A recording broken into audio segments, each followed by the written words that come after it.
Hello everybody, my name is Dr Kennedy. I'm the Director of Publishing for Medic Mentor. I hope you can all see me. I've got my laptop here as well, so if anybody wants to drop in with some comments, with any questions, I'd be more than happy to answer those.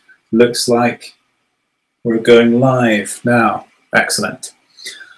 So what I will do is I will move quickly over to my pre-made PowerPoint presentation, which unsurprisingly is going to be all about personal statements, specifically medical personal statements. So those of you who want to apply to medical school via UCAS in the United Kingdom. So anybody who's applying off UCAS, outside of the UK, that's a little bit beyond the remit of this talk, just so we know. Excellent. Let's double check, see how many people are dropping in. Fantastic. Right, we're good to go. So without further ado, what I'm going to do is swap over to my PowerPoint. Hope you're all with me. We'll do this via a screen share. And I'm going to carry on speaking over the PowerPoint. Okay, here's our PowerPoint, and behind there is the Medic Mentor website, which I will come back to in due course. If anybody can't hear me, anybody can't see me, or anything doesn't work at your end, give us a shout and just drop a comment there, and we'll hopefully address those issues for you. So, medical personal statements. So first of all, let's give you a bit of background about Medic Mentor. So as the slide suggests, we're the largest widening access network in terms of getting you into medical school. What does that mean in practice? Well, we are a huge collection of medical students, junior doctors, and some other healthcare professionals as well, including a few vets and a few dentists, and perhaps a few pharmacists as well. So naturally, we've all done personal statements, we've all applied through UCAS, and we're all examples of successful applicants as well. So the whole idea with Medic Mentor is that we share our insights with you. You've got a huge collection of insights from people who've really recently just gone through the process to people who've got considerably more working experience, and you might even find some people like myself who have sat on interview panels and spend a lot of time marking personal statements and interviews as well. So you've got a real mix of perspectives there. Therein lies the benefits of our network. So the other thing that you should be aware of with Medic Mentor is we mentor you from application to graduation and beyond. And what that really means is we start now with you wherever you are, year 10, year 11, year 12, as you come up to the point where you submit your UCAS application. We're here for you through that process, and we can tackle all sorts of specific areas there, personal statements just being one. But once you apply, once you, all going well, get in, it doesn't end there. We're still here for you, and you will be able to find many mentors in the network who may be just a little bit ahead of you, a little bit older than you, certainly very close in age to you, and I'm sure you'll be able to relate to some of them. And once you become a medical student, there are plenty of benefits, which I'll talk about in a second. So for you at your stage, in terms of application support, these are the things and areas in which Medic Mentor can help you through the UCAS application process. You should all hopefully have some sort of medic society in your school. If you do, that's great. You can also link it with Medic Mentor. It's a completely free program. It's something you can type into the website and have a look at there. There's also the opportunity to become a leader and hold a leader position in the School Societies program via Medic Mentor. Again, completely free of charge. It all relies on your own hard work and effort, and you can get rewarded for that with a certificate, which you can put in your portfolio, talk about on your personal statement, and talk about in interviews. So that's all accessible via the website, medicmentor.co.uk. We also refer to the website as our online academic network, simply because there are a whole load of people there who you can communicate with on academic issues, primarily related to applying to medicine, but really anything to do with medicine as a career. In addition to that, we have plenty of books. This really is an area where books are really useful. Personal statements, we have the Personal Statement Toolkit. It's a written task, the statement, so it really helps to have some written advice and written support. The book itself, the Personal Statement Toolkit, is actually very, very interactive, and there's some really, really useful tools in there to help you bring together your thoughts, your ideas, your experiences, and bring them together in terms of a list, then maybe a plan, then maybe a draft, and then as you get through the process, you get more towards a finished personal statement. I'll talk more about the book a little bit later on. Courses as well, Insight into Medicine Conference, Making It into Medicine Conference, especially if you are not yet in year 12, if you're anywhere from year 7 upwards really, there are loads of opportunities to come and meet us, to come and learn about medicine as a career, and to have more specific targeted inputs to the UCAS form in terms of applying to medicine. That's the Making It into Medicine lecture. That happens 3 times a year. The next event is in November, for those of you who aren't yet in year 12. Right, just double checking. Everybody's on, okay, no problems. So in addition to this, we have the summer school programs. We have both residential and non-residential summer school programs. These I will refer to a little bit later on, and also some of you may decide to take a deferred application, to take a year, a gap year before you apply. Maybe not even apply first time round, or things don't work out first time round. Either way, that leaves you with a year during which time you may want to do something related to medicine. That is advisable from our perspective, and we can help you with something called a gap year internship. So you can find out more about that if you contact us on the Medic Mental helpline, or if you have a look at the website as well. Right. So when you do get into medical school and you do become a medical student, there are loads of different things that you can do and benefit from. You can become a regional mentor, you can get free access to the Mastering Medical School Conference. Probably the thing that would be of most interest to you at the moment is the scholarship scheme. So for 2018, which might apply to some of you who are in a year's time or so, just over a year's time, when you get your offers in year 13, you're actually eligible to apply from the September for a December start. So it'd be 2019 for you guys probably, but up to 90 scholarships related to medical education. There's a financial bursary there as well, and there's loads of educational support, and you just get to meet a great group of medical students as well. You can have the opportunity to become a presenter, and further on down your medical school as well, you may have heard of something called electives. All medical schools run some sort of elective program, and we have a fantastic subsidised elective program based in Sri Lanka as well. There's loads of other things that you can get involved with and benefit from once you get into medical school. However, there are a few things in your way before that happens, unfortunately, and one of them is the Personal Statement Toolkit. So that is the focus and the purpose of this webinar. So more specifically, these are the things that I would like to tackle, the points which I would like to address. I want to give you an overview of the personal statement in general, and what it's really about. We'll go into that in a bit more detail shortly. And the next step really is to look at some helpful resources that can help you start planning, bringing together maybe a list of experiences that you already have, and putting them more into something like a plan, something a little bit more structured. Building upon this, what I'd like to teach you a little bit about is reflective writing, utilising some reflective models as well. As the slide suggests, it really helps you make the most of your experiences and squeeze out every last transferable skill that might look really, really good on your personal statement. Becoming more complex and moving more towards a kind of middle to final draft is the need to look at thematic structures in terms of your paragraphs. This is really important because you don't have any formatting at all when you submit your UCAS form. It's all squashed together in the little box that you copy and paste it into. So it's really important to thematically separate things that can't be physically separated, unless you want to sacrifice loads of space, which I doubt you do. And then really it's about reinforcing the journey of a student like yourself writing the personal statement. You start off with the basics, you start off with a list, maybe with a plan, you fill in the details, fill in the gaps, start to use fuller sentences, and think about linking experiences together, put in some detailed reflection as well, and at that point you start moving towards a final draft of your personal statement. And I'll just talk you through that process as well during this webinar. So, personal statements. Big surprise there.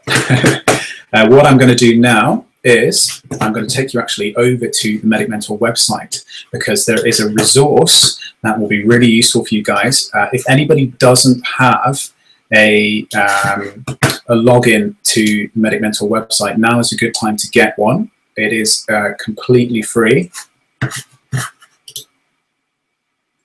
And here we go.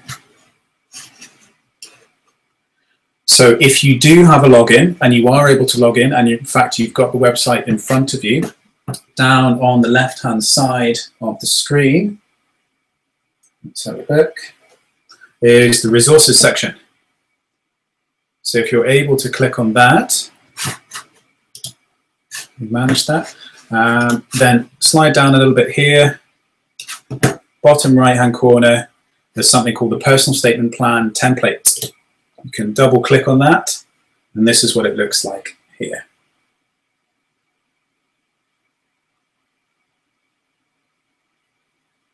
Slight lag on the screen there. So that's a PDF, and you can download that. You can print it off. It's in black and white, and you can print it off loads of times actually and use it multiple times. So this is a resource that I'm going to be referring to throughout the rest of the webinar. So what I'm going to do now is I'm going to minimize this screen here. I'm going to bring us back to the PowerPoint presentation, and I'm going to maximize that again. So back to personal statements. I'll refer to that resource a little bit later on. Right.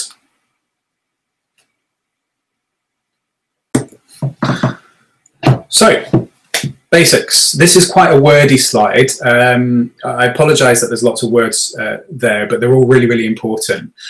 This is a great way of breaking down, well, the purposes of the personal statement, as it suggests. So essentially, you want to convince admissions tutors to give you either an interview or an offer. For somewhere like Edinburgh that doesn't interview, obviously you would go straight to an offer, all going well. Now, looking more detailed, in a more detailed way, what you want to be able to do is demonstrate that you are a good candidate for medicine. You're somebody who they would like to have in their medical school, and somebody who has the potential to be a doctor in future. The kind of test which would be applied to you in reading your personal statement and ultimately in seeing you in the interview would be, does this person sound like, or do they look like in an interview, the type of person who I would feel comfortable leaving my granny with, or do I think that they'd be able to deal with a patient in distress who is upset, and do they have the makings of a future doctor? Emphasis on the word makings there, or perhaps potential. You don't need to be an ultimately trained doctor before you get to medical school. That is really the purpose of medical school. So potential is the thing that they're looking for.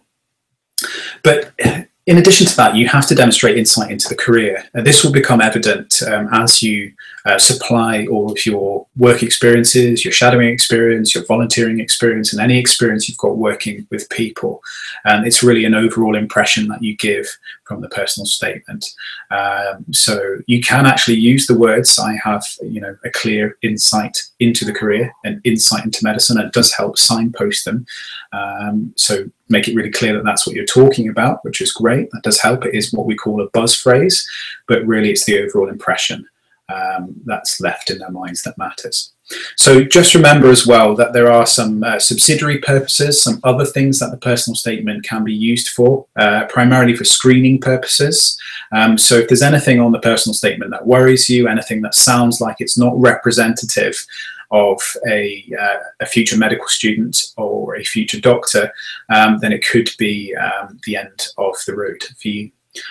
So the idea with the drafting process of personal statements and hopefully having input from Medic Mentor is that we can weed some of those things out for you, and I'll highlight some of those throughout the rest of this webinar. Well, in fact, lack of insight is a really clear one. Lack of insight it can be demonstrated in two ways. Basically, if you have a lack of experience, volunteering or work experience, then you're unlikely to have the same level of insight as other students who maybe have more experience or more exposure. It's fairly logical. If your communication is poor, if your sentence structure is bad, if your syntax or grammar is really, really off, then there are maybe some warning and alarm bells may ring in their mind. So that's another way that they can screen you. But normally that doesn't happen so much in personal statements because you have so much time to refine it. Slightly different in interviews. They are used in many ways to differentiate you from other applicants. There's a lot more detail, a lot more qualitative information in a personal statement than there is in just, say, a letter grade, whether you've got an A or an A star, and most people have A's and A stars, and there's not much difference between them, but there's a lot of variation between different personal statements. And medical schools and selectors can read further into that.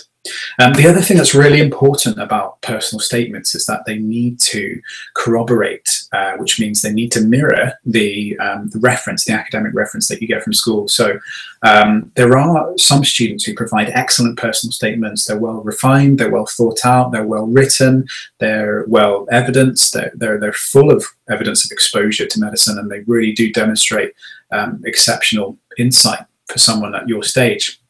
But if you then combine that with a mediocre or a negative reference, which maybe contradicts a few of the things you've said, you've talked about being a very diligent student, and your reference maybe says that perhaps you're not, then it can really bring your personal statement down. The thing to remember about the reference, which I'll talk a little bit more about later, is that it's the only section really of your UCAS application form that's written by somebody else. So what I mean by that is it's objective. It's somebody else's assessment of you, and it's normally organised into the different subjects and maybe your form teacher as well, or head of year. So it's a very objective assessment. So it actually holds a lot of weight, and universities do tend to trust it quite a bit.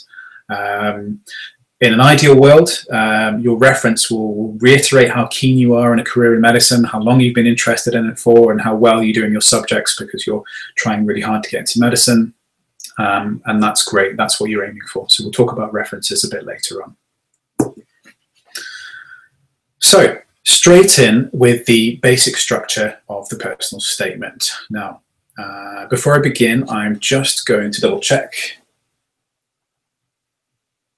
the screen to see if everybody's with us. Everyone's dropped in. Excellent. That's fine. Right, no problems. Let's move on. So in terms of the basic structure, this is stuff you probably already know, so I won't spend too much time on it. You've probably already read it on the slide, which is fine. In terms of the number of characters and the number of lines, that will all become really obvious as soon as you get access to the UCAS system. You've got the little box where you can copy and paste your personal statement into. And if it doesn't meet those criteria, then it is either over 4,000 characters or over 47 lines. You don't even need to count it because it won't fit.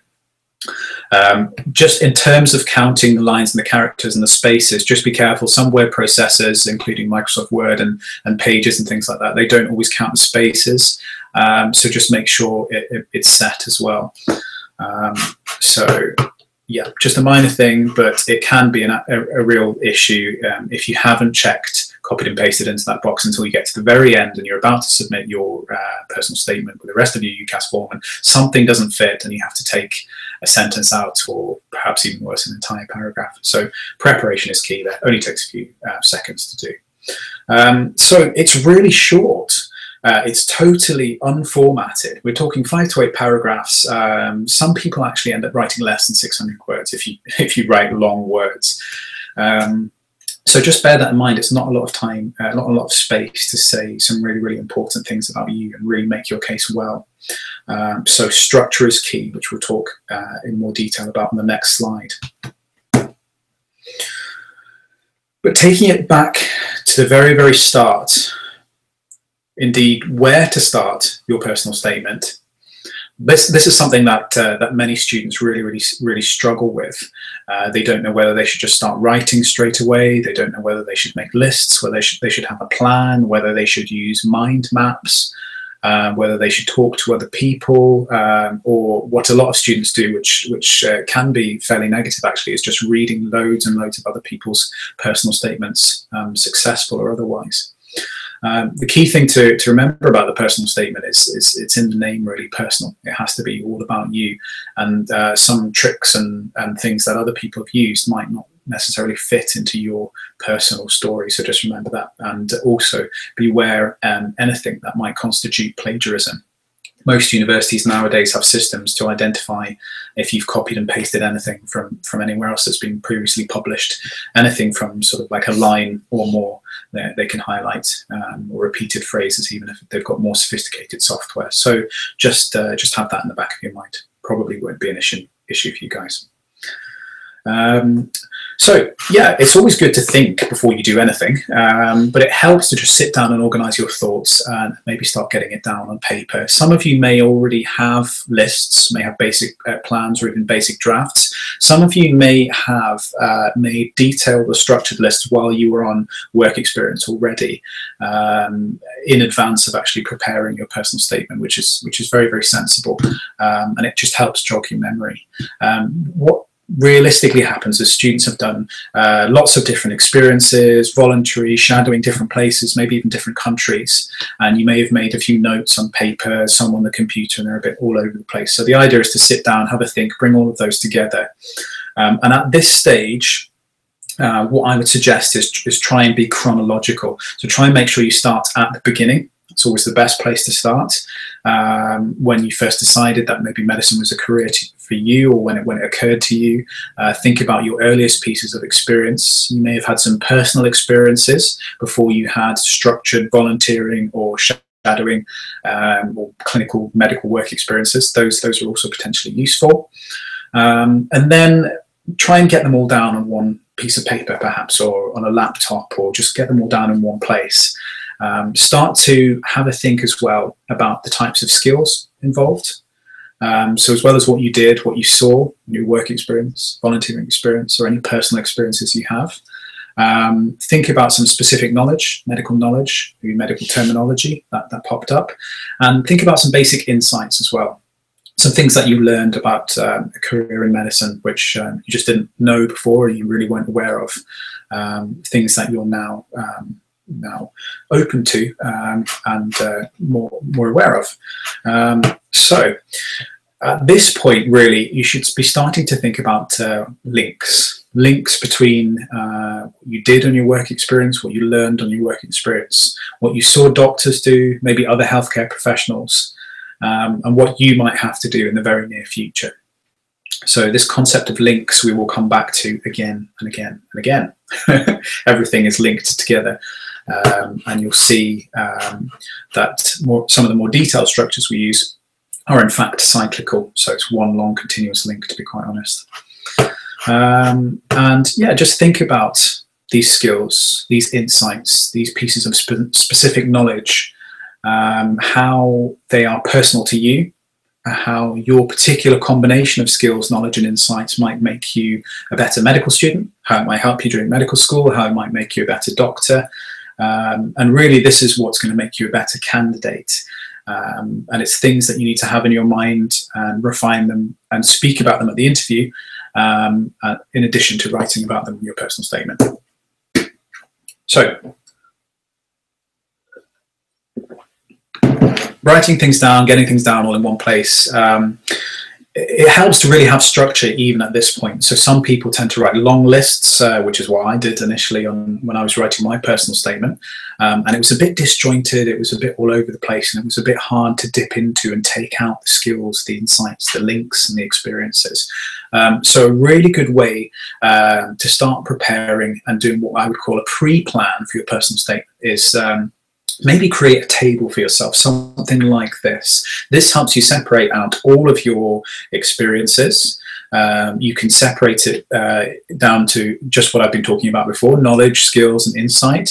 And then you can talk about the links to medicine as well. So this is an example that I've put down here.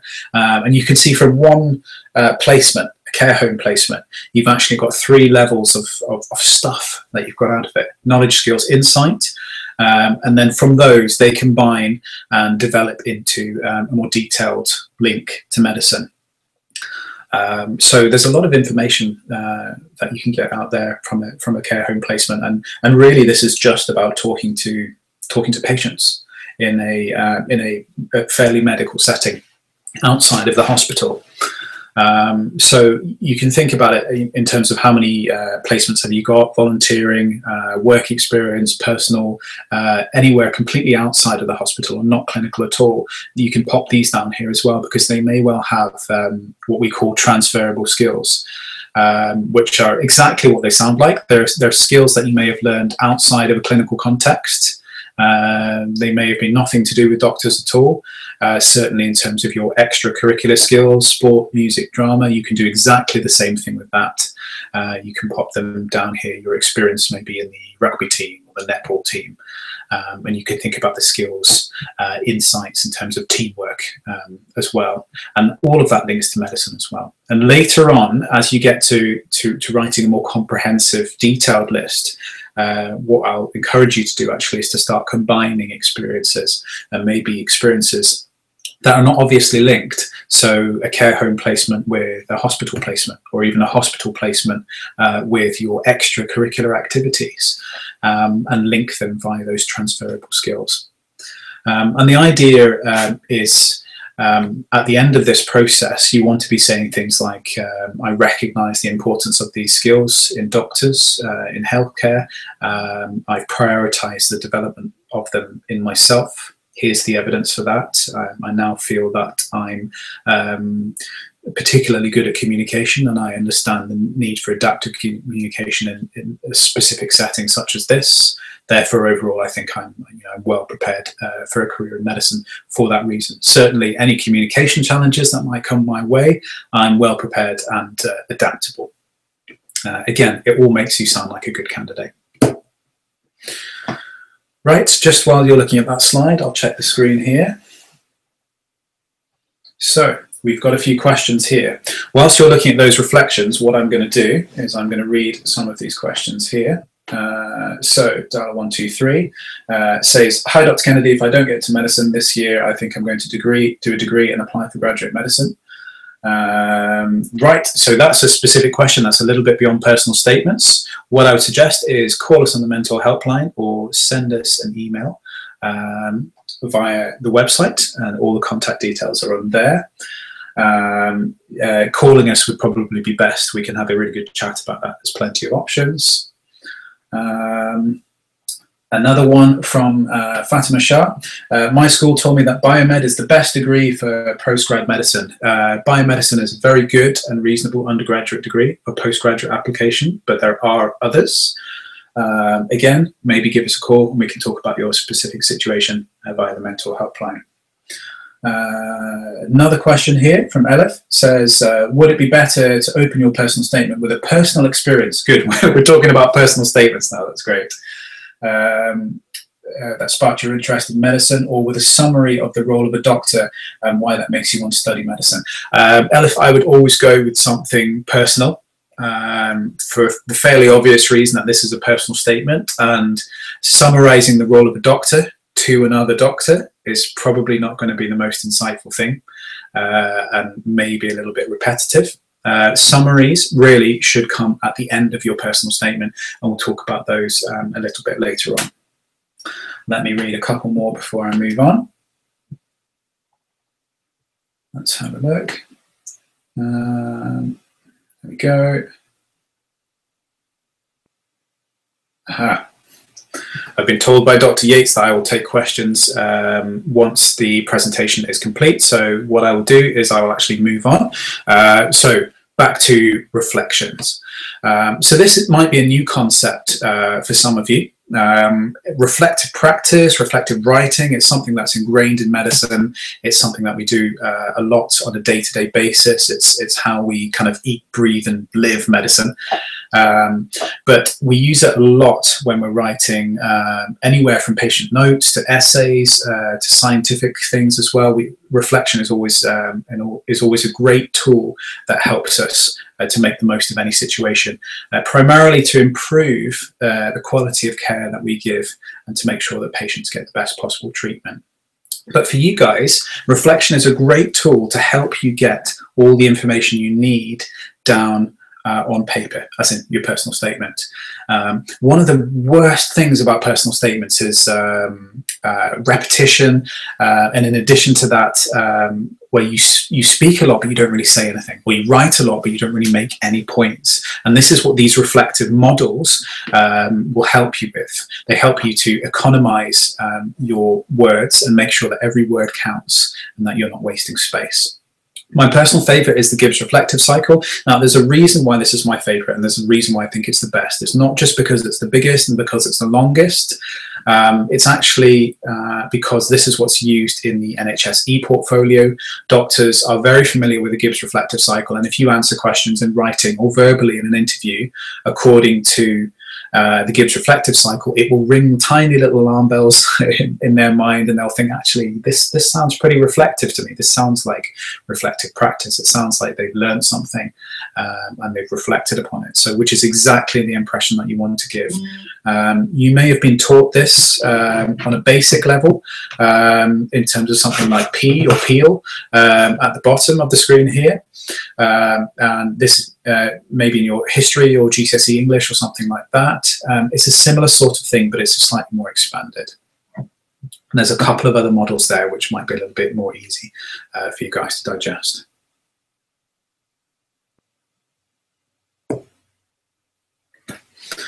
Right, so let's keep it simple. Okay, where to start? I talked about tables before. They really help list everything, get it down on paper. That's like your raw information. That's the raw detail that you need. It's really helpful. Now, reflections are via those reflective models that I've just talked about. And if you combine the two together, you can get a really comprehensive plan. And this is where Medic Mentor's ultimate personal statement planner comes in. So if anybody hasn't downloaded that, if anybody hasn't got access to the website yet, please sign up. It's completely free. It's also free to download.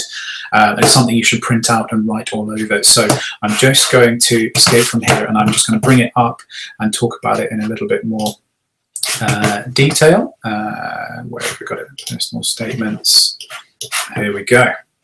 So I'm just going to bigger this, make it massive, and then you can see what this actually looks like. So this is what I'm talking about in terms of the combination of a table with reflection. The great thing about this is that we've actually got some extra detail on the introductory paragraph as well, and it takes you through the different sections of writing that, the different thought processes. You're still not writing in full sentences at the moment. You're still getting notes, information, detail down on paper, but this jogs your memory in terms of things that you've done, and stimulates you to do things like popping down your skills, specific reflections, specific experiences. And one thing that's really important at the end of the introduction in your personal statement is to come up with some sort of career path, career decision, which you then can reiterate at the end.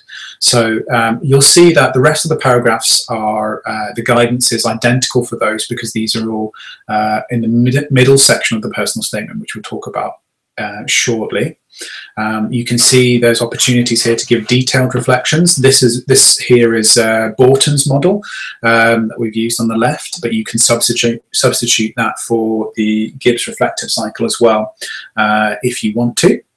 And then what I'll do is I'll just slide all the way down and show you the final paragraph as well. So we've got down to about 5 paragraphs here, including the introduction and the conclusion as well. So in the final paragraph, really, it's all about summarizing here. This is where your summary should be. You shouldn't really say anything new, just a bit of reiteration there. So You're all free and able to log onto the website and download that in your free time. You can have a look at it after or even during this presentation. So let's minimize that and let's go back to our presentation. Okay. So tables plus reflection, all of your notes organized on paper or perhaps even on a computer if you'd rather do it that way. That is what I would call a plan. A plan has a structure. It's more than just a list. A list can be in chronological order, but it needs to have a bit more reflection in it, I'd say, to be a plan. Just at a basic level, because as soon as you start reflecting in detail, what you'll find is that you're actually starting to write in full sentences. And as soon as you get to the full sentences level and you're writing things out, this is when you're actually starting to draft. So you'll come away from a kind of restricted table-based format. Now that you've got all the information down, that's essentially your menu, all of your raw information, which you can dip into whenever you need to. And now you should graduate to probably a word processor. Some of you might want to write things down by hand, but the advantages of putting them on a computer it's just so much more flexible, accessible, and changeable. Just don't forget to say that. Brilliant. So we're writing in full sentences. You can talk in more detail about your experiences and activities. And this is a point at which you can overwrite things as well. You can fill in the gaps. You can, what I would say, certainly think about your first draft. It's going to be really long. It's going to be several pages. Don't deliberately try and make it massive, but don't feel restricted by that 4,000 character limit or the 600 words. Make sure you get down on paper exactly what it is that you're trying to say. And whilst you're going through this process, it's really good to not lose sight of the really basic questions. You know, why should you be selected? This is actually you putting yourself in the position of the selector. Why medicine? It's all about the why and why now. And this is actually you anticipating some questions at interview, anticipating some of the questions that will exist in the mind of the selectors before, during, and after reading your personal statement. And if you can answer those in the personal statement, then you will give them exactly what they're looking for. But it's really important at this stage, in keeping with using full sentences and paragraphs, to start telling a good story. And there are two ways really that happens. One is for the writing to be fluid and to be interesting and to read like a narrative rather than a list. Which is very important, and the reflective models do help with that. But the other thing is simply just start at the beginning. Explain your journey. Say where you started from, where you came from, where you started going through in terms of your mindset, the experiences that you've had, and the thought process you've been going through whilst you're on those experiences. This really is your reflection and how they have perhaps reinforced your decision to become a doctor. The other thing about being chronological and going back to the beginning is, in the beginning, there may not have been a clear decision for you to do medicine, but it should be something logical and in keeping with where you're coming from. So not everybody basically has what I would call a medical turning point in their life. Not everybody falls out of a tree at the age of 12 and breaks their arm and spends 6 weeks in surgery and gets ultimate exposure to medicine. Not everybody has a particularly ill member of the family for whom they become a registered carer and get unparalleled exposure to the world of caring. But some people do. Many people, in fact, have what I would call personal experiences, and it is really important to utilize these because they actually form part of your journey, not just into medicine, but in life in general, and they do shape your thought processes, which are really important. But do not ever feel inclined to overly embellish a medical turning point in your life. So you can't make stuff up, and you can't really stretch the truth. Honesty and integrity are really, really important in medicine.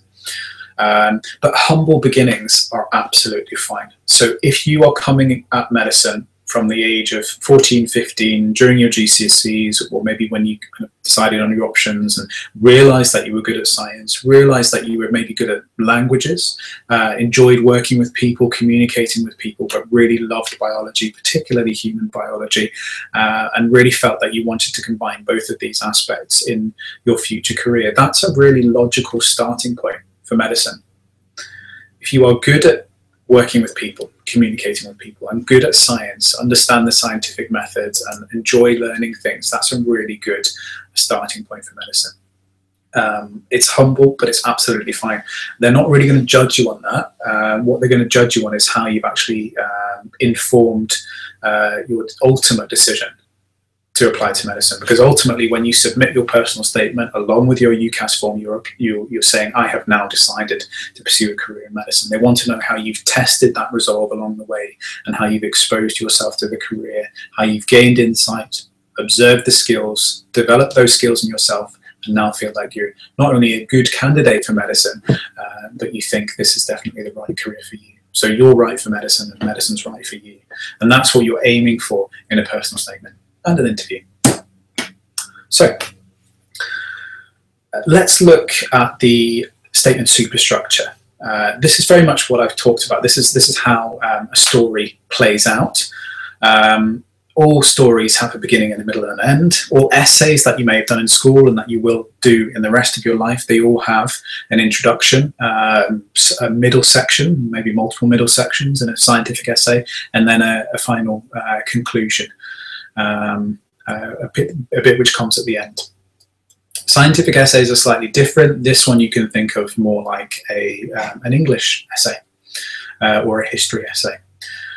So these written on the slide here, these are the things that you have to do, and this is really important in terms of the thematic separation that I was thematic separation I was talking about before. Because everything is clumped together, because there's no paragraph spaces, there's no indenting, there's nothing like that. It needs to be really clear from the change in tone, the change in theme, the change in subtopics, that you've actually moved from the introduction to the body. So you're now into the meat of the personal statement. You're now talking about multiple skills, experiences, reflections, combining them, demonstrating insight and suitability for medicine.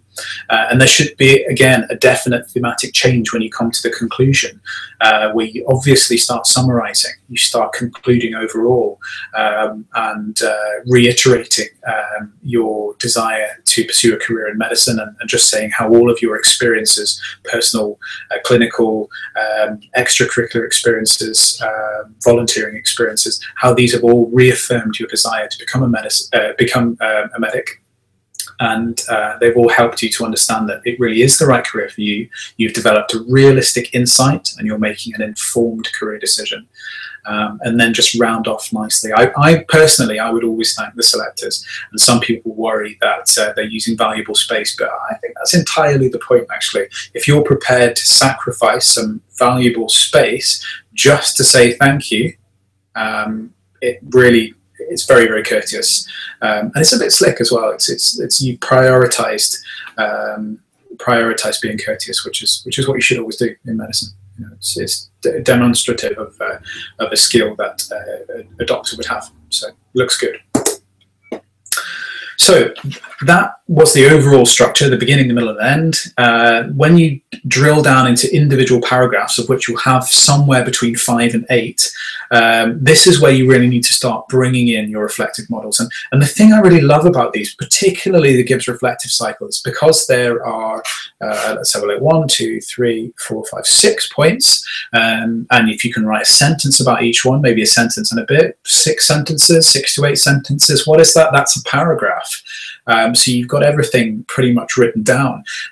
It's almost like building a paragraph with, it's like using Lego bricks to build your personal statement. That's the way I think about it in my mind. It all builds up. It's all cumulative.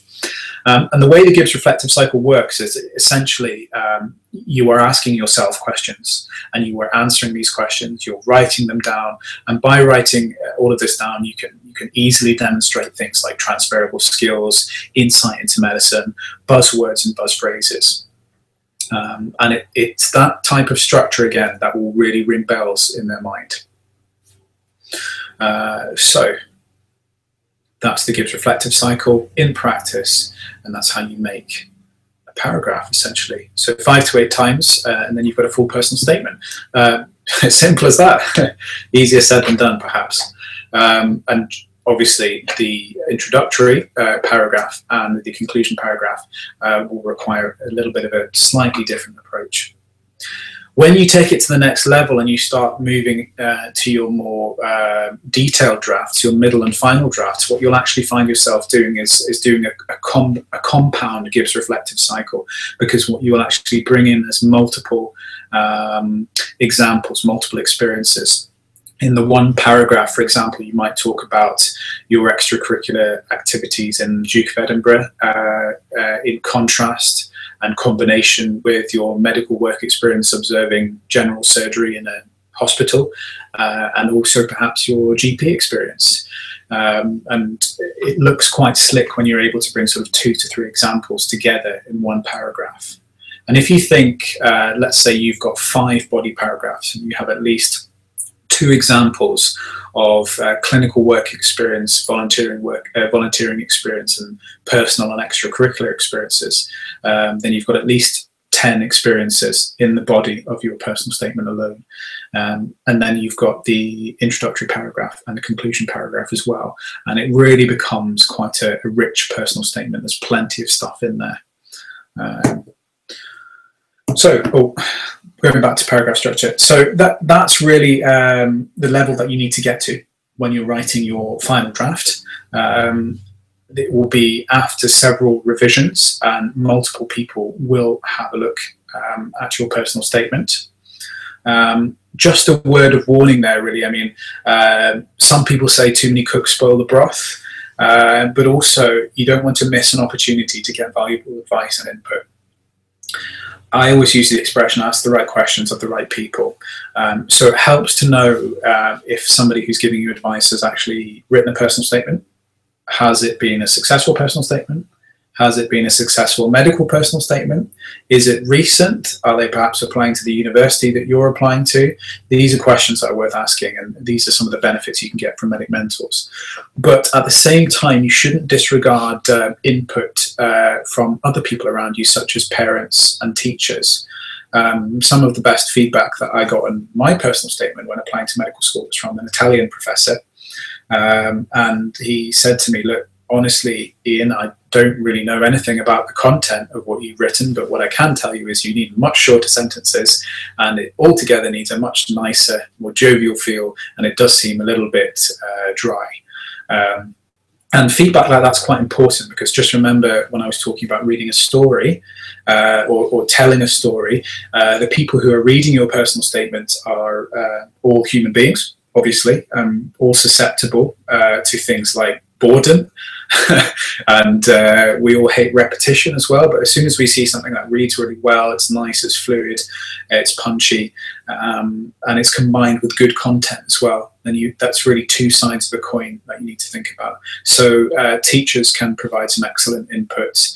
Some of the best references I've seen have been written by religious studies teachers, English teachers, history teachers, not medical at all. So don't, if you don't get to choose your referee, don't write them off straight away. They may have some real hidden benefit there. Now, on the subject of the academic reference, these are some of the things that I want you to talk about. You might wonder why we're talking about references alongside personal statements, and it's because of the point I made previously. You need to have correlation, or rather corroboration, with the personal statement. So this is quite important, because as I said, the reference is the only part of the personal statement that is written by somebody else. It's objective rather than subjective, and it's a great way, unfortunately, to catch some people out as well. I actually got feedback from one of the universities that I applied to back in the day, and they said I had a fantastic personal statement, but they were a bit worried that my reference was a little bit mediocre, and the thought that left in their mind was perhaps I was talking myself up a bit too much on the personal statement. It wasn't necessarily true. So interestingly, the effect of a mediocre or a negative reference spills over into all of the hard work that you've done in your personal statement as well. So the 2 really need to reflect each other as much as possible. Now, there are limitations there, because an academic reference is what it really sounds like, and most schools tend to go around all the academic subject teachers and say, can you say a bit about this student, and maybe your head of year or form teacher will collate and combine everything together. Ways in which you can kind of make the reference a little bit better are primarily to improve the relationship that you have with your reference tutor. So firstly, find out who they are early, arrange to meet them early, make sure that they know that you want to do medicine and that it doesn't just surprise them. And the ways in which you can do that are you can hand them a portfolio or a list of your experiences and achievements so far, make it really clear that you want to do medicine, and arrange to sit down with them and have a chat about the reference. And at that point, you can find out how much input you can get into it, because this varies a lot in schools. Some students are allowed to see their reference, some students are not, some students are allowed input. Sometimes you can take it home to your parents to show them, but that is very rare, to be honest. Just find out what's available, especially if you're in year 12 now and you're going back into year 13. This is something that you really need to start thinking about. And it's great when you get a good reference, and if you get a chance to see it as well, and if it's something really positive, it really makes you feel good. Occasionally you get some really insightful teachers. You may be able to talk to them about certain key points in your personal statement that if they could make reference to, pun intended, in the reference, that would actually give you some direct corroboration between your reference and your personal statement. You don't know if you have that flexibility until you ask, so please ask. And yeah, so don't neglect references, is what I'm saying, because it's a significant part of your UCAS application. So that brings us sort of towards the end of the webinar. Just a few more points I'd like to make, and then I'll address some of your questions as well. Things that you should do next. If you haven't already, I know I've said it about a million times, but it's free. Please join medicmentor.co.uk. Please download that personal statement planner. Please also have a look. In fact, what I'm going to do is I'm going to go straight to the website now, and I'm going to show you that resources section, because it's full of loads of really useful free stuff. Let's have a look. Come on, website. There we go. Let's bring mentor.co.uk. So I'm logged in here. This is me, Mr. Student. So down on the left-hand side here in the resources section, you can see there's hordes and hordes of free stuff. A lot of these school society bulletins, really useful things. Lots of information about setting up school societies as well, previous conferences, and information here as well. So it's a kind of watch this space as well, because the resources section of the website is going to be vastly developed in the near future. Certainly, if you're a younger student as well, there's going to be some really useful stuff coming up here very soon. Okay, so let's bring this up again. So that's the website, and that, yeah, point 2 is fairly obvious there as well. Now, in terms of preparing for your personal statement, in terms of really getting stuck in, one of the reasons, actually, taking a step back, one of the reasons why I was one of the founder members of Medic Mentor was we wanted to create something that was an antidote to a lot of rubbish resources out there which weren't very helpful, weren't of a good quality, and certainly looked at quantity over quality. And it really annoyed me, because I ended up spending quite a lot of money on a book which was something like 600 million personal statements. They were all written by other people, all of varying quality, and certainly weren't spell checked. And none of them really kind of spoke to me. And the reason why was because it was other people talking about their own personal experiences. And I just really wish that there was a book that taught me the basics of reflective writing and how to write about my own experiences without just blowing my own trumpet, which I was really scared about, and most people are. And that is what reflection is. Using that structured process, you just speak in a really matter-of-fact way, you follow a logical, chronological course of events, and you make a really convincing case for why you feel that medicine is the right career for you, why you're the right candidate for medicine. You support that with evidence, you justify everything, and it just becomes something along the lines of, look, I have everything you're looking for. I'd really like the opportunity. I feel like it's the next logical step for me. All I need you to do is say yes. And it makes the job of a selector really easy, because literally All they need to do is say yes, and they often end up doing that in response to a well-written personal statement. But caveat to that is that there are obviously other weighted components of the UCAS form that you need to pay attention to as well. One or two final things about personal statements. Universities are changing the way that they look at them. Some of the universities look at them in detail and actually weight things within the personal statement. So some universities actually weight volunteering experience more than clinical experience now. Other universities actually require you to write something in addition to the personal statement, an additional piece of writing. And most universities now also require you to provide evidence and perhaps bring that with you if you make it to interview on the day as well, to substantiate anything that you may have said in your personal statement or in your interview. And so they can check your references as well. That's a different type of reference. So if you've done any work experience, volunteering experience, caring experience at all in a healthcare environment, it's advisable to get a reference from somebody there in writing, at least to prove that you have done the placement that you said you've done. And these people could potentially be called by the medical school just to check that you're telling the truth, which hopefully you are, because honesty and integrity are really important things when applying to medicine. Yeah, so reflective writing really is the key, and it's something that people really do not get before they get to medical school. You do get taught it as a doctor, actually, as a student doctor, as a medical student. But I always thought, you know, if only I knew all of this when I was applying, I could have written such an amazing personal statement. And you guys are all in that position. And personally, I think this book is a great resource to help you make the most of your personal statement. So if you're in year 12 and if you want more support, we do have summer schools. We have a residential one and we have a non-residential one. There are almost no places left on the residential course in Nottingham this summer, but there may be one or two dropouts, and there's a waiting list in operation. So it's something to look at. In addition to the book, in addition to webinars and free resources, there are other ways that we can support you via the summer schools in terms of your personal statement and the rest of your UCAS application as well. But the reality is that these things are more time consuming and they do cost a little bit more money as well. So if that's something that's available to you, it is available to you, if it's something that's applicable to you, then please do check it out. The summer school section on the website, there's the residential summer school, slightly more affordable and more accessible. In fact, it's designed as more of a widening access approach. It's the non-residential summer school.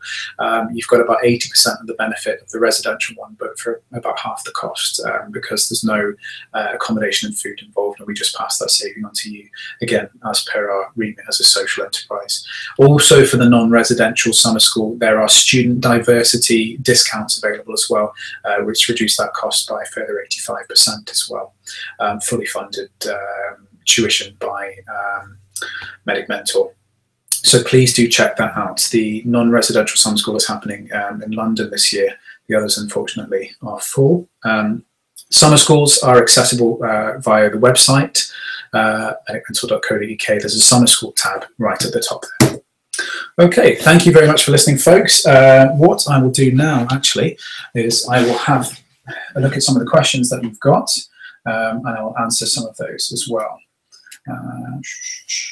So, Fatima Shah says, if you have had multiple work experience placements, how do you decide which to include in your personal statement?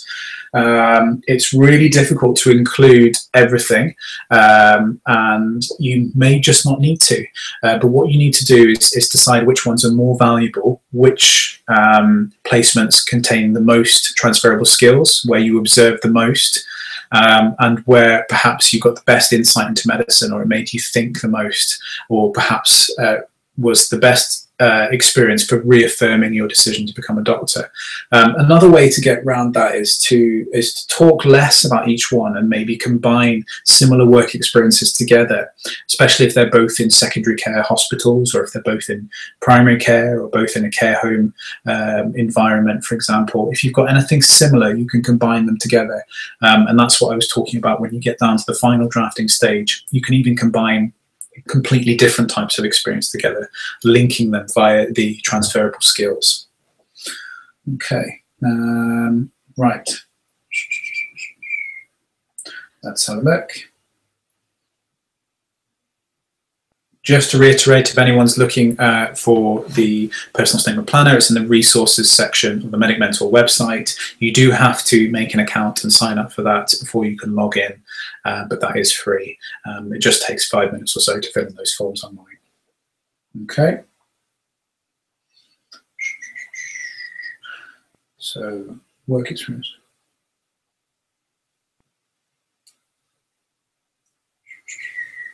So, should you include a paragraph about your A-level subjects or not? That's a really good question, actually. You must consider the UCAS application as a whole. There will be a section where all of your A-level subjects are listed. I would only reiterate that if it's of particular benefit to you, if it's definitely worth speaking about. And if you want to provide any more information and they can't see via the obvious A's and A stars, for example, that are on your statement. If, for example, you scored the highest UMS marks in the country, or you got an additional award or anything like that, it might be worth mentioning about. But I would only really talk about your subjects in relation to how they helped you decide to become a doctor and how they prepared you and make you a better candidate. It really isn't worth reiterating what's already written down on other parts of the UCAS form.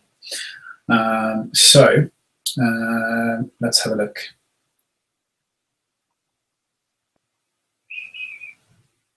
Should the majority of the statement be about work experience? How much should you talk about extracurricular academic activities? It's hard to condense everything to the character count for me.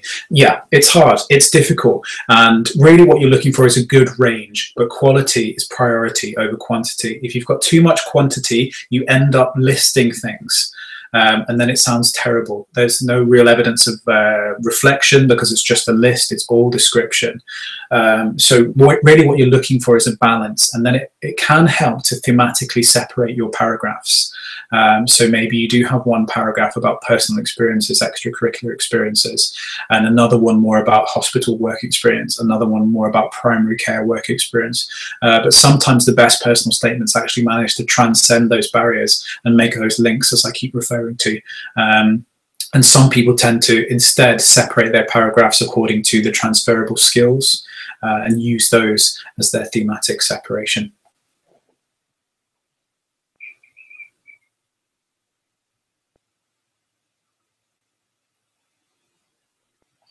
Now, in terms of wider reading, this is something that can also be integrated into your personal statement, but just a word of caution in terms of the amount of characters and the words and things that you use in filling up space. A lot of people are instructed by their schools to read books by people like Atul Gawande and other people, and just by typing down the title and the author and things like that, you do actually use a lot of space. And they're interesting, but you don't really get any points for reading a book, to be quite honest. You get points for reflecting upon something, thinking about things and incorporating it into the way that you decide that medicine is the career for you, but just be careful in terms of wasting space. And sometimes these books can contribute to that repetition I was talking about. If they see the same book over and over again, when breath becomes air or something like that, it can become a little bit the opposite of unique, if you see what I mean. And not so personal as well.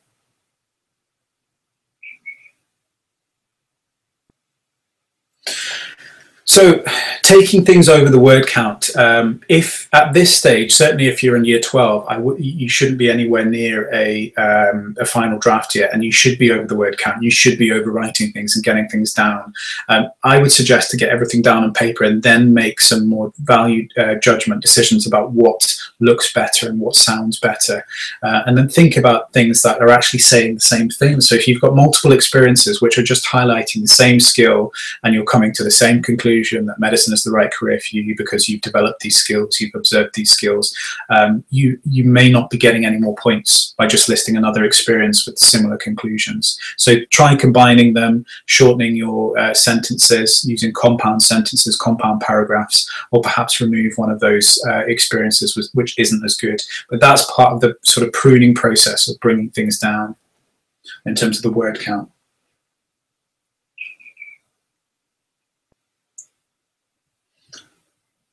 Let's have a look.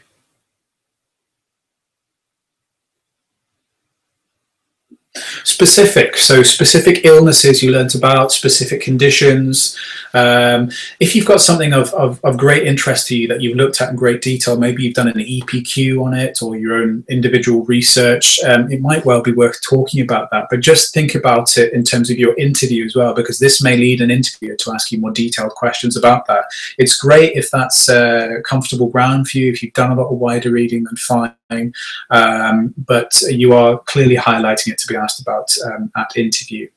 And really, description is the very tip of the iceberg in terms of reflection. So if you're just describing a condition and it's lots and lots of description, then there's not really any reflection there. You need to really start talking about how it made you feel, what was good and bad about the experience, what sense you can make of it, any learning points and conclusions you drew from it, and your action plan in terms of maybe further wider reading that you might do, excuse me, in order to prepare yourself for medicine. So think about it always in terms of reflection. That's the key. Is it wise to use an extended metaphor in your personal statement as part of the reflective writing? Some people do like to use literary devices in their personal statement, but if they're ambiguous or vague, or if they're a little bit pompous in some cases, it can occasionally work against you. I would suggest keep things simple, but if it's slick, if it fits with a theme, and if you actually manage to use a metaphor to link themes together, and it's very personal to you, then try it, and try it on other people as well. Get some feedback in terms of people reading it, maybe medics reading it, maybe non-medics reading it as well. But just be a little bit careful with things like metaphors and literary devices. They can work well if they're not used excessively.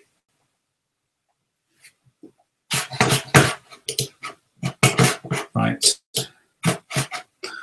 Okay, guys, I'm just bringing you back to me now. So now I'm going to answer a few more of your questions. Just thought perhaps it's better if you can see my face than rather looking at the slides. How many paragraphs would you include for work experience? So in terms of the quantity of paragraphs, the separation of paragraphs, it comes down to your themes and your thematic separation. You want to have a good spread of things. You need to make sure that you've included a reasonable balance, I would say, of work experience, clinical, volunteering, personal, extracurricular, and these are all really important in their own way. But it's up to you in terms of deciding the balance, really. And when you read through it, when other people read through your personal statement, it may be clear if one area is a little bit heavy and the balance is maybe tipped one way or another.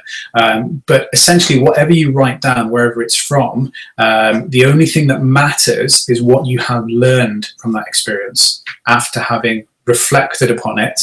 And with that learning, what action you have taken and how that has prepared you and made you a better candidate for a career in medicine. That is what matters. Not really what you've done. It almost doesn't even matter why you want to be a doctor, unless you're provided that your decision is informed, is realistic, and you actually have the key skills, knowledge and attributes required of the selection process for the interview that you're applying to, for the institution that you're applying to. How would you recommend starting your opening paragraph? Yeah, have a look at the Medic Mentor Personal Statement Planner, and there's also some really useful stuff in the Personal Statement Toolkit book. There's actually an entirely separate table just dedicated to the introductory paragraph in the PSTK Personal Statement Toolkit.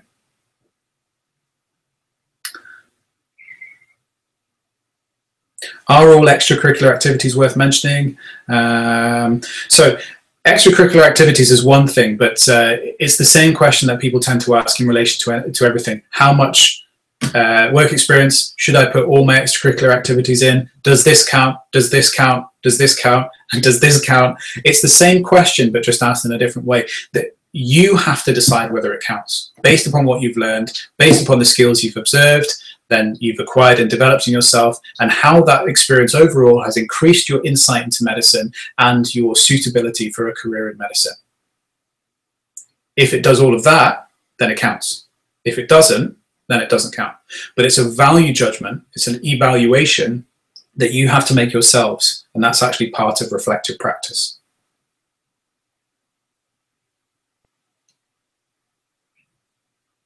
What can you write about care home work experience in a personal statement? Well, to be honest, you can write a lot. It all depends on the experience that you've had. I would think that communication would be a big one in care homes. Communication barriers as well. People with maybe, if they're in a care home and they're younger, maybe learning disabilities or perhaps physical disabilities. If they're in a care home and they're older, perhaps dementia, memory problems, hearing problems, and a lot of that relates to communication barriers, and that would be the kind of key skill that I would focus on there. Overcoming those barriers via adaptive communication. How formal should the personal statement be? Do you want to make it like a reflective essay? Formal but not excessively so? I think you may have answered your own question there. It's a formal piece of writing because you're making a formal application to study medicine at a formal medical course. But it should be human as well, because you're applying to a vocational course where you'll be working with other human beings, which is really important. It should have some of your personality in it as well, in keeping with the personal theme of personal statements. Do you want to make it like a reflective essay? Yes, actually a personal statement is almost by definition a reflective essay. Just in addition to that, you're trying to make really key points about your suitability for the career.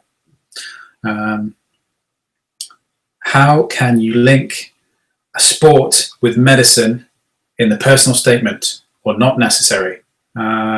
You can easily link almost any sport with medicine in a personal statement, and it's all to do with the transferable skills, particularly team sports. Team sports are ideal for that. If you are in a rugby team or a netball team, it's all about group work, communication, working under pressure. If you are the captain, then you're by definition a leader. You're making decisions, and all of these things are mirrored in medicine. When you work in a healthcare team, you communicate with patients in a slightly different way to communicating with other healthcare professionals. You may have to make decisions, and you certainly will be in more of a leadership role as a doctor. So these skills can all be developed outside of medicine, specifically here in sports and team sports perhaps, and then literally transferred to medicine. I mean, because it's the same skill, just in a different environment. And that really is the definition of a transferable skill. It's not rocket science, to be honest. Is there a success criteria? Are there success criteria unis have for marking personal statements? Yes. Sometimes they're more broad, sometimes they're more specific, but most universities will use some sort of checklist to mark personal statements. And that tends to combine things which are quite narrow, so looking for individual buzzwords like communication, teamwork, leadership, to then looking at the more overall impression that you give, to things like, have they demonstrated good insight? Have they provided a good quality of evidence? Have they provided a good range of experiences, clinical and elsewhere? Have they directly addressed their suitability for medicine? So a bit more broad, and then they can move super broad into something like on a mark sheet, like a white space question and answer, where they're expected to write a few notes on something like What is your overall impression of this candidate? And if you've made a good overall impression, then they should have plenty of nice things to write about you. But that can work both ways. So if you've made a negative impression, there's sometimes a box that says, do you have any concerns about this candidate? And if your communication hasn't been up to par, or if you appear shy or maybe not confident, or you sound like you're just very rehearsed but not very natural, then these things can all be put in the white space answer boxes there. So again, that's something to watch out for. Any more questions? Can you include a part-time job, waitressing or babysitting or something like that? Yeah, that's a really good point, actually. There is a separate section on the UCAS form which says, have you had any employment, any paid employment? And you can put that in that section. Around about 40% of people, almost approaching half of people, leave that section completely blank. You cannot put unpaid work experience or voluntary work experience on that section of the UCAS form. But if you've been paid to do babysitting, perhaps not the best example. Waitressing would be much better. You can put that there. Now, the type of experience that you'd get from a paid job is different again, but also beneficial. Think about it. You have to manage your own money. You have a responsibility. You have customers, for example, who are reliant upon you. You're providing a service. You may have to work within a team. You certainly will do. You have to take orders from the chefs and from the patients. Sorry, from the customers at the restaurant. So yeah, waitressing is actually, it's a really good experience to use. Then again, babysitting is also really useful if you're working with young children, because you might find a fair few of those in medicine, certainly if you work in pediatrics. So that sort of exposure to young people is really, really useful and beneficial. So both of those are good. It all depends on the way that you spin it, really. So, how to find checklists for personal statements at different unis. Yeah, so normally they don't make them publicly available because they like to change them. But in terms of the broad themes, these link to the transferable skills, things like insight into medicine, motivation for medicine, and a kind of secret actually is the personal statement toolkit. We've spoken to a lot of universities, a lot of admission selectors, a lot of students who've recently been through the process, and we've managed to make a compound curriculum for personal statements, which we've addressed as broadly as possible in the personal statement toolkit. So that book is quite comprehensive, and it covers almost anything that you might want to put in your personal statement, or that might be addressed at interview when they're looking at your personal statement. So that's quite a useful book. But most of it is actually logic and common sense. In terms of what the personal statement is, remember right back at the beginning, it's demonstrating your suitability for a career in medicine. You need to demonstrate the skills, the knowledge, the insights. And then again, everybody's skills, knowledge, and insights are slightly variable, personal, individual to you. But there are some things that are really key for medicine that you really need. The ability to communicate and interact with other human beings, the ability to work under pressure, deal with stress. And really, it's almost worth it's definitely worth on your work experience asking the doctors which of these skills they use on a day-to-day basis. And these are the things that you should be talking about in your personal statement. There's no real hard and fast checklist for buzzwords and buzz phrases, because most mark schemes have an element of flexibility. And certainly when they write things like, how do you assess the overall quality of evidence provided, or how do you assess the range of work experience provided, or are their reflections realistic and detailed, you can see things like that give you plenty of wiggle room for your own personal experiences.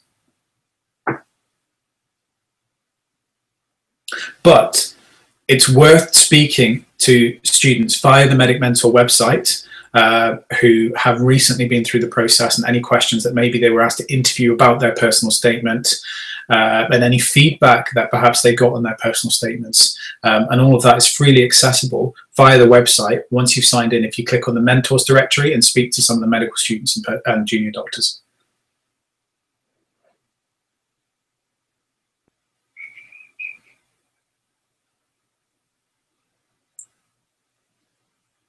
Could you write about lifeguarding, part-time experience, as it involves safeguarding of vulnerable individuals? 6 question marks. Yeah, to be honest, you've partly answered your own question. Lifeguarding experience, first aid experience, being a first responder, these are fantastic. There's a wealth of transferable skills there, and it's so close to some of the activities you'll be doing as both a medical student and a junior doctor. It really kind of makes you look like a good candidate for medicine. You're already starting to actually utilize a lot of the basic skills. So yeah, anything like that is gold dust. It's really worth putting down. How do you link maths to medicine? In a word, statistics. Statistics is really important in research, statistical analysis of quantitative data. All medicine is based on science. All science is based on either numbers or opinions and qualitative data.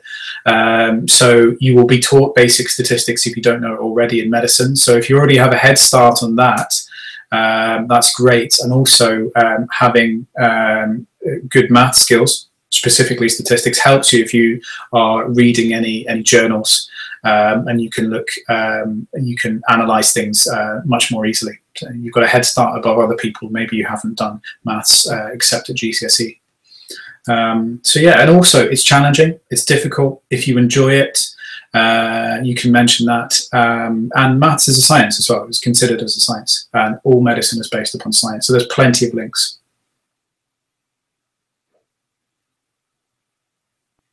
I can see some of our other medic mentors are already jumping in here to answer some of your questions, which is fantastic.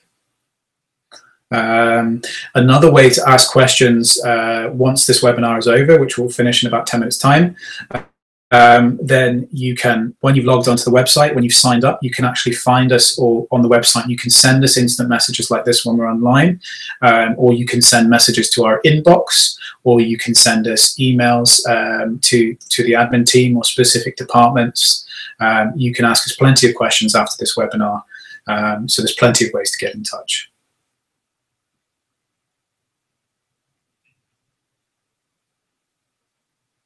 I got told that if you don't put names of organizations, it would make my work experience seem fake. 6 question marks. Was this advice wrong?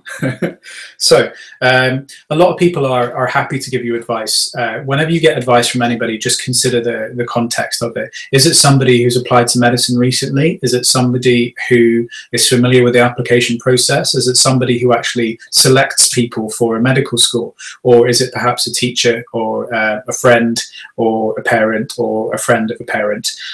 Just think about the perspective that they're coming from. Normally people are just worried for you, and they don't want you to make the wrong decisions. And there is actually an element of truth in this. So it's quite easy to talk about your experiences, and you don't actually provide a reference for these experiences along with your personal statement. The only reference you have is the academic one from school, but that's the way the personal statement works. Nowadays, universities, they get around that by perhaps asking you for a reference from your experiences if they call you for interview, or something like that. So yeah, what I would suggest is what you need to do is to go back to all of the people you've done experience with and ask them to write you at least an email saying that you attended and well done and what you did, and then have that hopefully signed or in headed paper, and then you can provide that on request for the universities. Certainly if ever there's any worry that you're perhaps not telling the truth. But if you can demonstrate really good insight into your experiences, it should become obvious that you are not making things up. Usually how much the interview involves going into more detail about your personal statement. It depends. All universities interview in very, very different ways. There is more variation in the interviews even than in how they look at personal statements. You've got multiple mini interviews, panel interviews, and in the case of Oxbridge, technically multiple panel interviews. So that's something that you should look at on the university prospectuses, and also talk to medical students, especially junior medical students who've recently been through the application processes for those universities.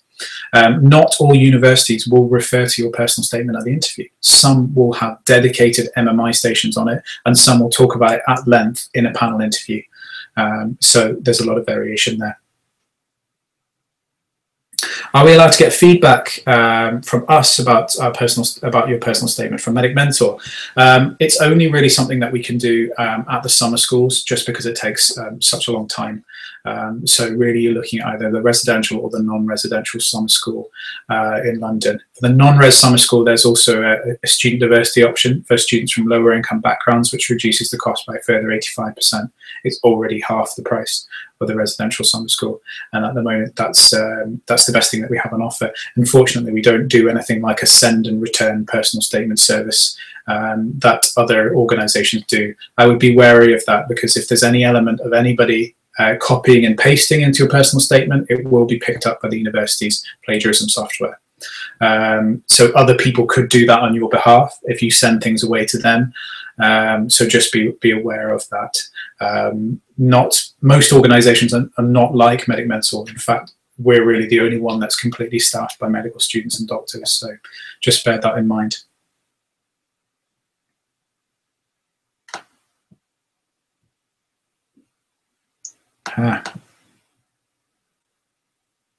If you don't get into medicine first time round, or if you don't get an offer or an interview from an institution, you can ask those institutions for feedback on your personal statement after you've submitted it. That's really useful and maybe essential if you're reapplying to medicine.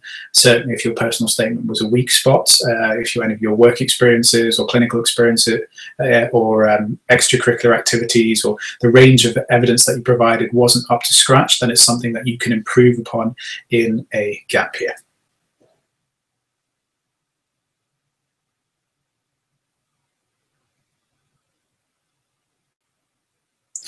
What is the best intro you've seen for a personal statement? The thing about introductions is they have to be very personal. They have to be very honest. They have to be likable. They have to be not really samey, repetitive, and things that you expect to hear. So sometimes the unexpected is actually quite nice to see. Certainly if you can take a concept that's a little bit obscure but still manage to link it to medicine like an absolute hero.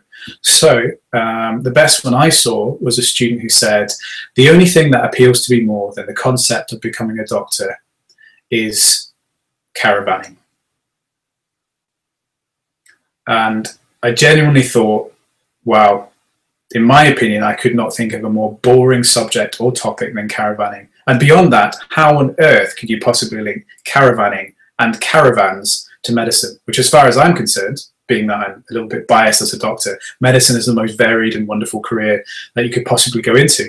Caravans are somewhere to the opposite end of that spectrum.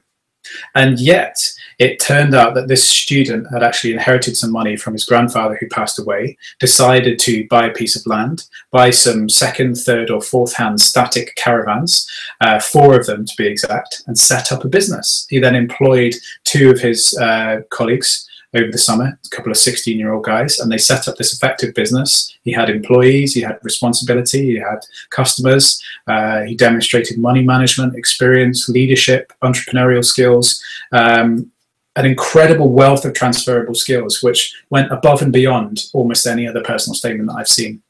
And it wasn't a metaphor per se, but the theme of caravanning was evident all the way through his personal statement, and he made some quite humorous links to caravanning and doctoring, and it just worked.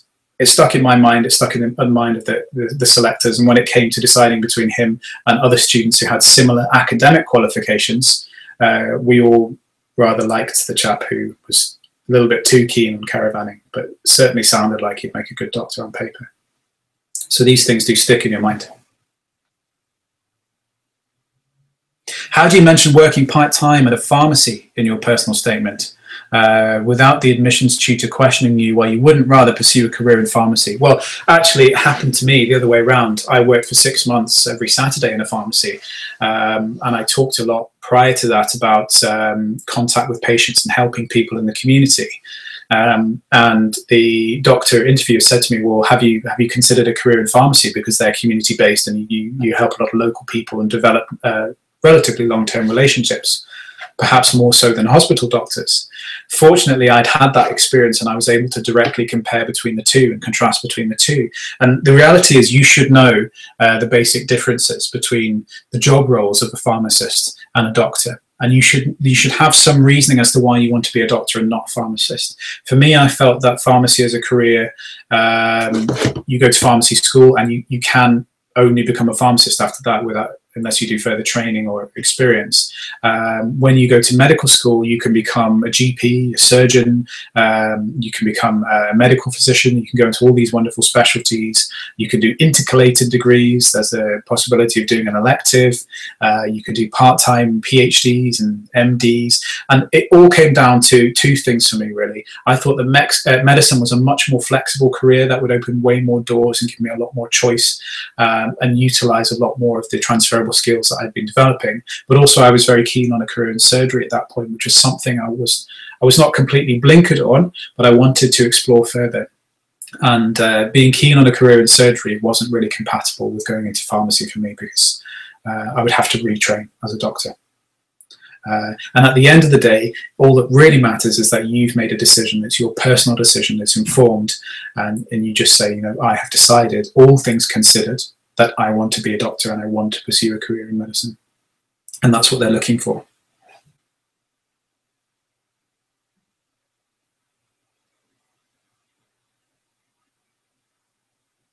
Do you recommend doing a foundation year in medicine? Foundation years in medicine come in two flavors. One of them is a standalone foundation year 0.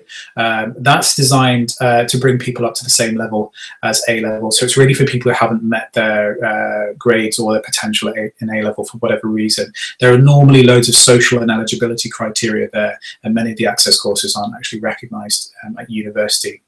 When you're applying to medical school, some universities tag on a year 0 to the bottom of the 5-year course with lower entry requirements, but again, you normally have to be from that geographical area, from a low-income background, and for some reason not have reached your potential. So most people aren't actually eligible for those courses. But it's something, if you're making the decision when you get into year 13, you can give us a call on the mental helpline and we can talk about that in more detail.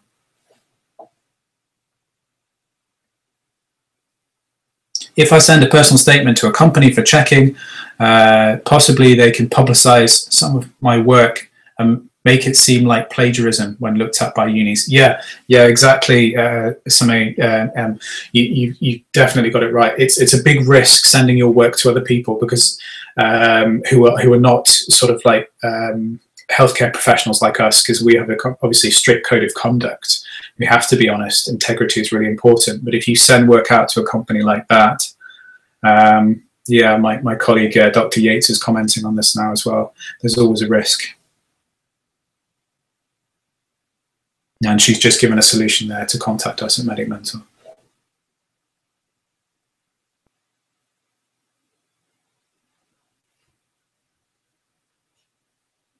Okay, folks, those questions can carry on for a little bit. What I'm going to do now is I'm going to close the webinar. It's been an hour and a half. I've enjoyed myself. I hope you guys have too.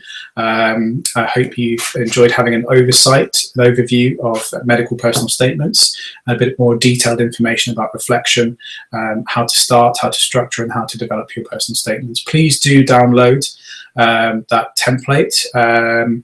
In terms of the book, it's very useful, and actually I forgot to mention that you can use the code BOOKS10, and there is a 10% discount for the next 2 weeks on all books, so please do look into that.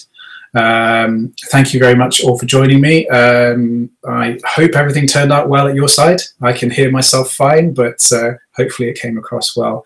Thank you very much. And I'm going to close the system now. If you have any more questions, don't worry, we are not running away. We are here all the time on the website, on the mentor helpline. If you have any more questions, like what to do about your 5th choice and clearing, give us a call on the mental helpline, 9 to 5, Monday to Sunday, or speak to some of the doctors on the website. Okay then, thank you very much for your time. Bye-bye.